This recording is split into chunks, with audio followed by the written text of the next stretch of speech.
ithi swela ihlaba inhliziyo yami wawona laseliyambonisa kase ngiyabona ukwethuka kwami ngabona ukwethuka kwami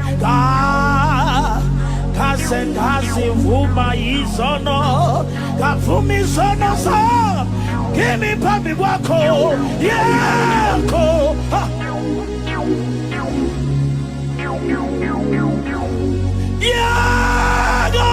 yego moshagaga yego moshagaga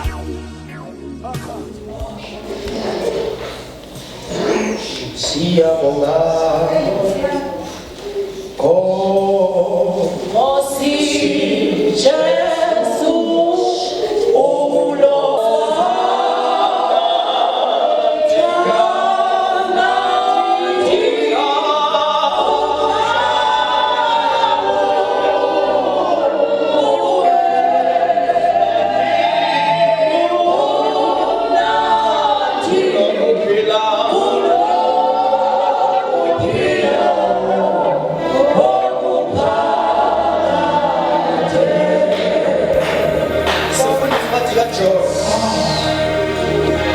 We have read from the book of John.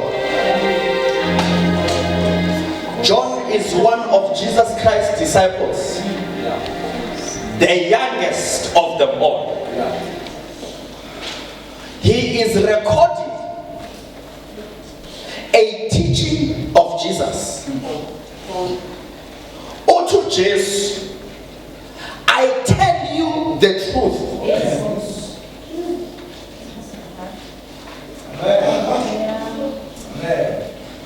Lengi khulumayo manje iqiniso kulungele nina ukuba mina ngihambe.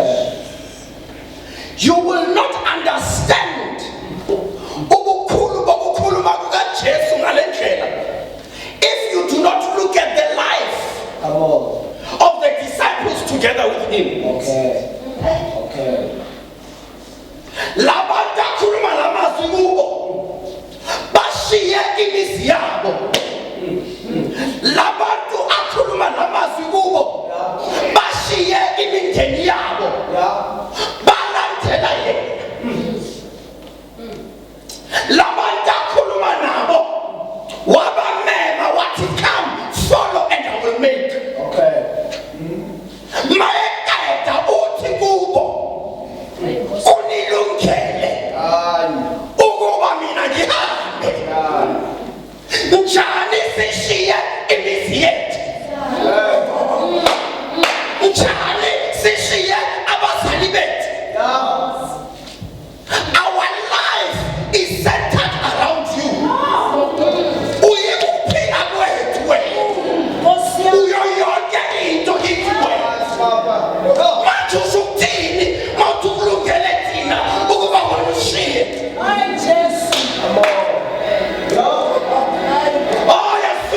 Yaswisisi bangashiya abaningi kodwa sifuna ukushiwa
uyabona uJesu ethi inkinga yami ukuthi lo ufuna ukuthi azi akakwazi ukuthi ngibe khona naye abe khona yena sorry for using this word wayesidudla kakhulu ukuthi mina naye singashaya mkhulu kakhulu ukuze yena abe khona mina kumele ndithethe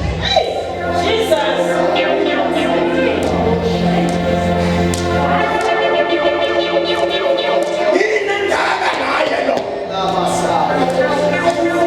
njengoba ngifuna ukunishiya nje ukuze nami ngizalwe kwadingeka yena abe pastor wesifazane yaba ngiyazizwa la ngikhuluma iqiniso kulungele mina ukuba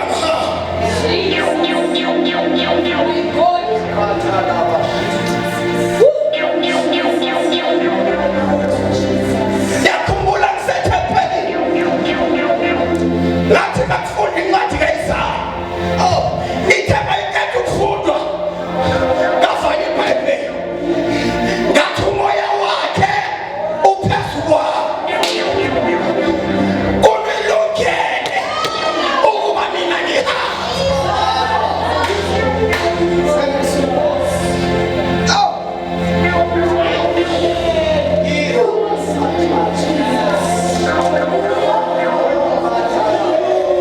kulungele mina ukuba ngithi mthetha nje kunilungele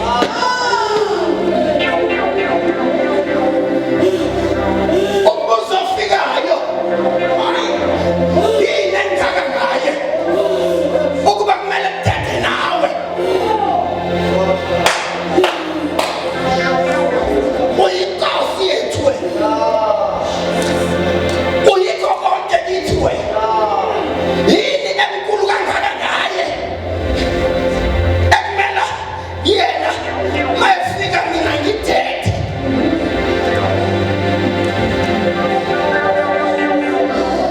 akunezinto ngaye anobuka uPawulu mayebhala uthi uPawulosi akunamuntu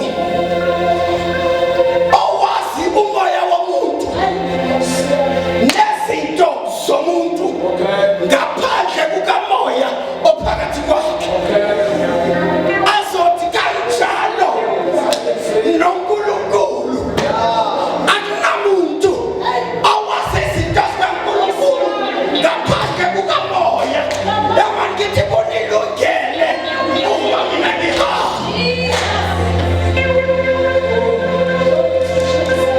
uma efika yena uzonibonisa izinto zikaNkulunkulu ezaziwa uNkulunkulu kuphela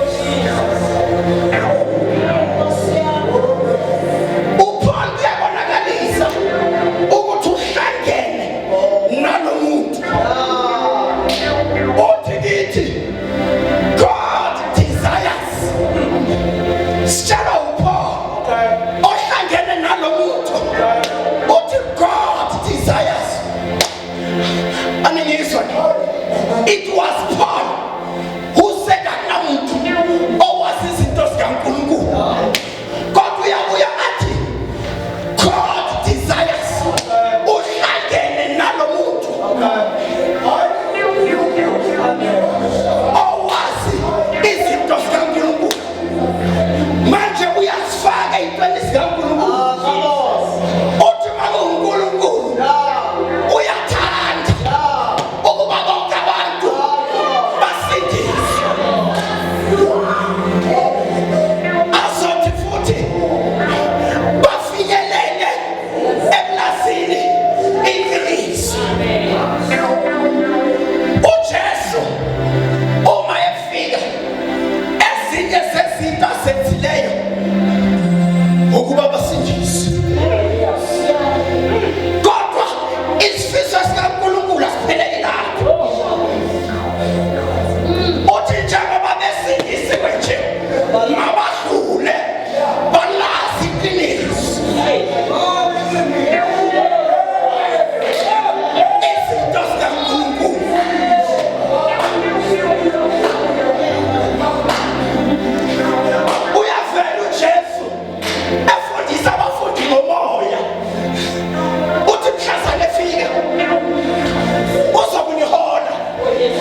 Kine-standard se-worship.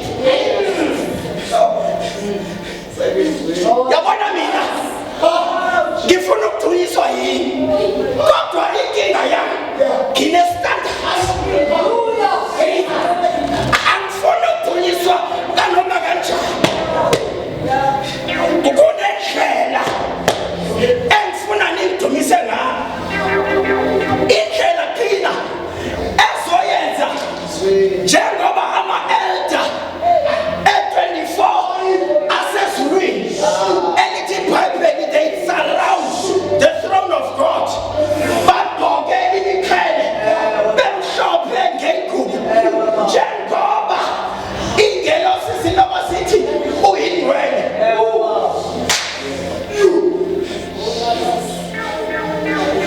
Ngitshele lokhu bazalwane ngingakwazi. Ngithiya leza zinto ezibona u-Isaya nezibona uJohane, ngikutshele azisho kuye ukuthi uyingcwele.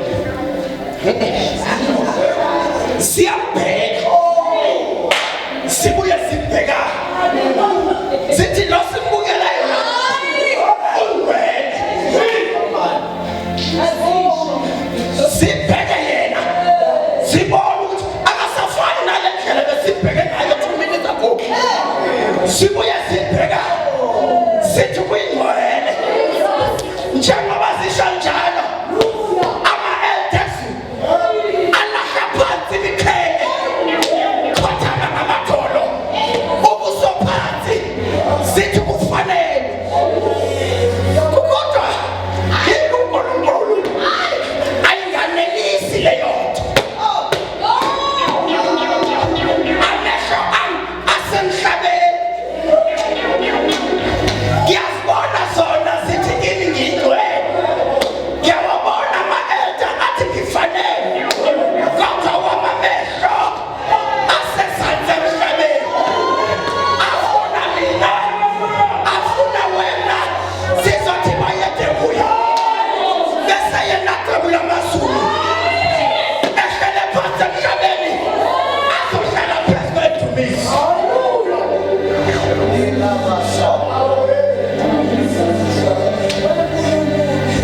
Now njengoNkulunkulu ngifuna ningidumise ngendlela ethize ezomenza ngishiye amazulu ngidabule ngisephansi emhlabeni. Ngiyabuza uNkulunkulu ngothi esekhuluma nomfazi omSamariya athi esemazulwini, ubaba uyafuna abazomdumisa ngomoya nangeqiniso. Kunilungele ukuba mina ngihambe, ukuze njengoba efuna nje anithole lineqiniso, njengoba azofuna nje anithole lidumisa kubo.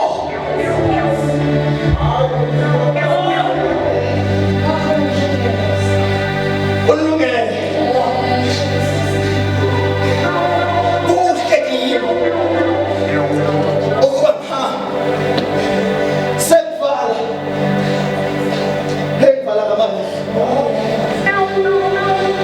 Kunento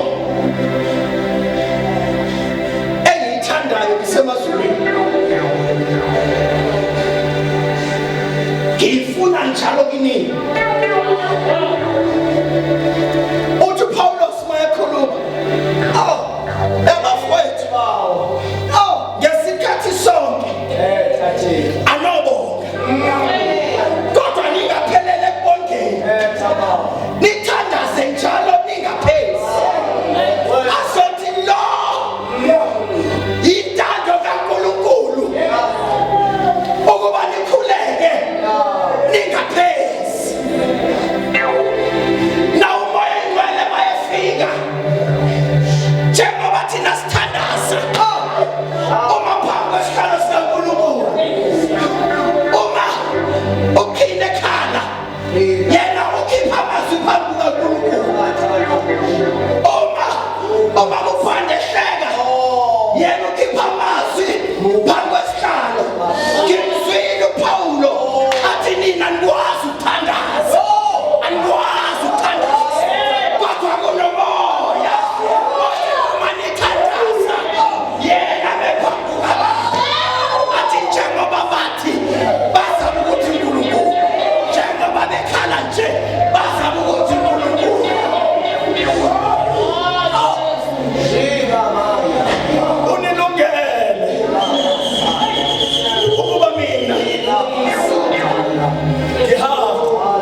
I told